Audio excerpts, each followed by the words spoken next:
নমস্কার বন্ধুরা, আমাদের বিজুস ক্রিয়েশনে সকলকে স্বাগত। আশা করি সকলেই ভালো আছেন। একজন চরিত্রহীন মেয়ে কিভাবে চিনবেন, সেই বিষয়টি নিয়ে আজকের এই ভিডিও।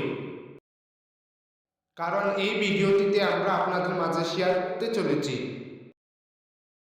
চরিত্রহীন মেয়ে চেনার 5টি উপায়। তাহলে আসুন দেরি না করে ভিডিওটি শুরু করা যাক। তার আগে আমাদের চ্যানেলে নতুন হয়ে থাকলে চ্যানেলটি অবশ্যই সাবস্ক্রাইব করে নোটিফিকেশন অন করে দেবেন। আসুন জেনে নেই চরিত্রহীন মেয়ে চেনার উপায় কি কি। নাম্বার 1, চরিত্রহীন মেয়েরা কারোর সাথে কখনো আস্তে আস্তে কথা বলে না। আরো কথা বলার সময় অনেকটা অঙ্গভঙ্গি করে থাকে। নাম্বার 2, চরিত্রহীন মেয়েরা সবসময় আজে বাজে পোশাক পরিধান করতে অভ্যস্ত। নাম্বার 3, চরিত্রহীন মেয়েদের বন্ধুত্বের সংখ্যা অনেক থাকে। নাম্বার 4, চরিত্রহীন মেয়েরা কখনো এক পুরুষে আসক্ত থাকে না। নাম্বার 5, চরিত্রহীন মেয়েদের লজ্জাবোধ একটুও থাকে না।